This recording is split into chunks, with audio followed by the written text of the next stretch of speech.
BSc final year के subject zoology paper first Chordata के अंतर्गत पुराने वीडियो में मैंने सरीसृप या क्लास रेप्टिलिया का वर्गीकरण के बारे में बताया था, उसके सामान्य लक्षण क्या हैं और किन किन सब क्लास में डिवाइड किया गया है।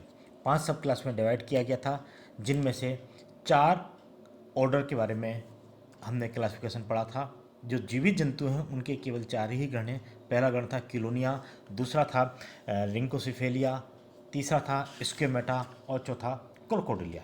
स्क्योमेटा की जब वाली बात आई थी तो स्क्योमेटा के जो कैरेक्टर्स थे उनमें प्रमुख कैरेक्टर थे कि ये सामान्य मध्यम आकार के लंबे हैं, पाद इनके नखरित हैं, उपस्थित हैं, लेकिन सर्पों और कुछ छिपकलियों में ये अनुपस्थित भी होते हैं। करोटिड 2 छिद्र वाली थी, क्वाड्रेट चल थी, प्रोसिलस वर्टिब्री थी, इसमें दांत उपस्थित थे जो कि एक्रोडोंट या पार्श्वदंती हैं। हृदय अब 3 चैम्बर है, अवस्कर देह छिद्र अनुप्रस्थ होता है। इस ऑर्डर को 2 स्पष्ट सब ऑर्डर में डिवाइड किया गया था, लेसरटिलिया एंड ओफिडिया। यहाँ लेसरटिलिया मतलब जितनी भी छिपकलियाँ हैं उनको लेसरटिलिया सब ऑर्डर में डाला गया है, और जितने भी सर्प हैं उनको ओफिडिया के। दोनों में काफ़ी डिफरेंस था। इस डिफरेंस को ही यहाँ इस वीडियो में दिखाने की कोशिश की गई है कि लेसरटिलिया और ओफिडिया में क्या क्या प्रमुख अंतर है। जब हम इनके अंतर के बारे में जानने की कोशिश करते हैं तो लेसरटिलिया और ओफिडिया में क्या क्या अंतर है, ये इस तरह के छोटा क्वेश्चन आता है, इसलिए ये अलग से मैंने आपको वीडियो में दिखा रहा हूँ। फर्स्ट अंतर है, लेसरटिलिया का शरीर छिपकली के समान है, जबकि ओफिडिया का स्नेक के समान है। लेसरटिलिया में पाद और मेखलाएं भली भांति विकसित होती हैं, जबकि ओफिडिया में पाद और मेखलाएं अनुपस्थित होती हैं। बोआ नामक सांप और पाइथन में अवशेषी पश्चपाद और श्रेणी मेखला होते हैं। तीसरा करेक्टर्स है कि लेसरटिलिया में पलकें जो है चल होती हैं, नेक्टेटिंग मेम्ब्रेन उपस्थित होती है, जबकि ओफिडिया में नेक्टेटिंग मेम्ब्रेन जिसे निमेषक पटल कहते हैं अनुपस्थित होती है। टिम्पेनम लेसरटिलिया में उपस्थित होता है, जबकि श्रवण छिद्र और कर्णपटे टिम्पेनम अनुपस्थित होता है ओफिडिया में। ये 3 हड्डियां हैं प्रमुख से, मैग्जिली, पैलेंटाइन और टेरिगोइड, ये स्थिर होती हैं लेसरटिलिया में, जबकि क्रोटी की अस्थियां ये मुक्त रूप से चल होती हैं, मोटाइल होती हैं, जिसके कारण ही स्नेक या पाइथन वगैरह जो हैं बड़े से बड़े जंतु को निगलने में सुविधा होती है। लेसरटिलिया के मैंडिबल के दोनों अर्धभाग आगे की ओर दृढ़तापूर्वक जुड़े रहते हैं, मुख प्रसारहीन होता है, जबकि यहाँ ओफिडिया के एक लचीले स्नायु से जुड़े हुए होते हैं, उस शिकार को निगलने में पर्याप्त मात्रा में पृथक किए जा सकते हैं। लेसरटिलिया में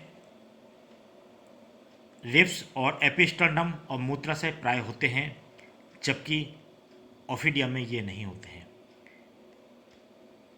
लेसरटिलिया में टंग जो है खांसदार या एक्सटेंसिबल होती है, जबकि ये द्विशाखित और प्रसार्य होती है। कुछ छिपकलियों में पुच्छ स्वांगोच्छेदन कोडल ऑटोनोमी अर्थात पुनरुद्भवन मिलता है, जबकि ऐसा स्नेक्स में नहीं होता है। दोनों फेफड़े समान रूप से विकसित होते हैं लेसरटिलिया में, और ओफिडिया में बायां फेफड़ा अत्यंत रिड्यूस्ड होता है, हास्रित होता है। लेसरटिलिया की 3800 के आसपास जीवित जातियां हैं, जबकि स्नेक्स की 3000 जातियां हैं। लेसरटिलिया के प्रमुख उदाहरण होते हैं हेमिडेक्टाइलस, जिसे हाउस गीको कहते हैं, कैलोटिस, यूरोमेस्टिक्स, वेरेनस, कैमिलियन, ड्रेको, हेलोडर्मा, इग्वाना आदि। और स्नेक्स में टिफ्लोस है, वोआ है, एरिक्स है, नाजा है, बुंगेरस है, वाइपर है, हाइड्रोबिस है, क्रोटेलस है। ये इस प्रकार के इन दोनों में अंतर है लेसरटिलिया और आपके ओफिडिया के अंतर्गत। अब इनके जो उदाहरण हैं उनको आप एक नज़र कर लीजिए। ये लेसरटिलिया के कुछ उदाहरण हैं जो कॉमन गीको, जिसे हाउस गीको भी कहते हैं, हॉर्न लिजार्ड है, हाउस वाइल्ड लिजार्ड है, ये गिला मोनेस्टर है, लिमलेस गिजार्ड है, मोनिटर लिजार्ड है, और ये कोमोडो ड्रैगन वगैरह है, और कैमिलियन वगैरह हैं। ये सब लेसर्टिलिया में छिपकली के सदृश हैं जंतु, जो कि ओफिडिया से बिल्कुल अलग हैं। जब ओफिडिया की बात करते हैं तो ओफिडिया सब ऑर्डर के अंतर्गत ये स्नेक्स आते हैं, जिसमें प्रमुख रूप से लिम्स एब्सेंट होते हैं, पाद और पाद मेखलाएँ अनुपस्थित होती हैं। ये धामन या red snake, python, sand boa, tree snake, और ये सारे स्नेक्स जो हैं, ये जितने भी स्नेक्स यहाँ दिखाए गए हैं, ये नॉन पॉइजनस स्नेक्स हैं। ओफिडिया के अंतर्गत ये नॉन पॉइजनस स्नेक्स हैं। पॉइजनस जितने भी स्नेक्स हैं, वो ये दूसरे डायग्राम में ये पॉइजनस स्नेक हैं। इंडियन कोबरा, प्रमुख रूप से क्रेत, हिमालयन पिट वाइपर और कोरल स्नेक। इसके साथ हैं king cobra, Russell's viper, rattlesnakes और सी स्नेक्स। ये सारे पॉइजनस स्नेक्स हैं। इसके साथ साथ जब हम ऑर्डर क्रोकोडिलिया की बात करते हैं तो इस क्रोकोडिलिया के अंतर्गत हमने ये जाना था कि इसके जो प्रमुख लक्षण हैं वो ये देखते हैं कि बड़े आकार के और जलीय सरीसृप हैं। ठीक है, पूंछ लंबी होती है और लेटरल कंप्रेस्ड होती है, और त्वचा मोटी सल्कों अस्थिल पट्टों के द्वारा प्रसल्कों के द्वारा युक्त होती है, और इनमें हृदय जो है चार कक्ष का होता है। इनके जो जंतु हैं प्रमुखतः क्रोकोडाइलस, ग्रेवियलिस और एलिगेटर्स हैं। ये तीनों जंतु में कुछ डिफरेंस है जिसको यहाँ मैं दिखाने की कोशिश कर रहा हूँ कि क्रोकोडाइलस है जिसे क्रोकोडाइल बोलते हैं, एलिगेटर है और ग्रेवियलिस है। ये इनके डायग्राम है कि क्रोकोडाइल में स्नूथ इस तरीके का रहता है, जबकि एलिगेटर में स्नूथ थोड़ा सा ब्रॉड होता है, और घड़ियाल में स्नूथ बहुत लंबा और नुकीला होता है। अपर ज्योतित और लोअर ज्योतित दोनों ये इस तरह के डायग्राम हैं इनके, ये तीनों में अंतर है। क्रोकोडाइलस और एलिगेटर और इनमें अंतर यह है कि वितरण देखें तो क्रोकोडाइलस मध्य अमेरिका, अफ्रीका और ऑस्ट्रेलिया वगैरह में मिलता है, एशिया में है, जबकि एलिगेटर केवल उत्तरी अमेरिका और चीन में मिलते हैं। गेबिलिस की पोजीशन केवल भारत में है, और केमेन एक जाति और है जो केवल केंद्रीय या दक्षिण अमेरिका में ही उपस्थित होती है।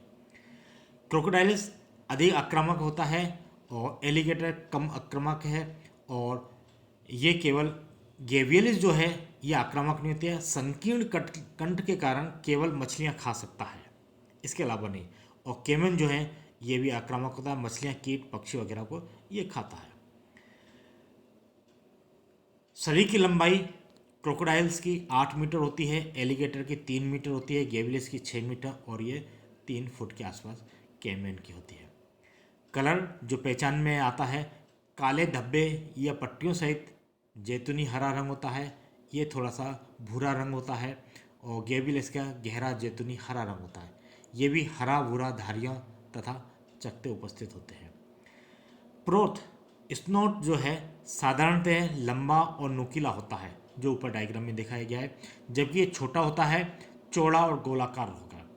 यहाँ थोड़ा लंबा होगा और नुकीला होगा, ये छोटा, चौड़ा और गोलाकार होगा। ये बहुत लंबा और पतला होगा। गेवियलिस में स्नोट जो है बहुत लंबा और पतला होता है, और केमेन में भी ये पतला होता है लेकिन लंबा नहीं होता है।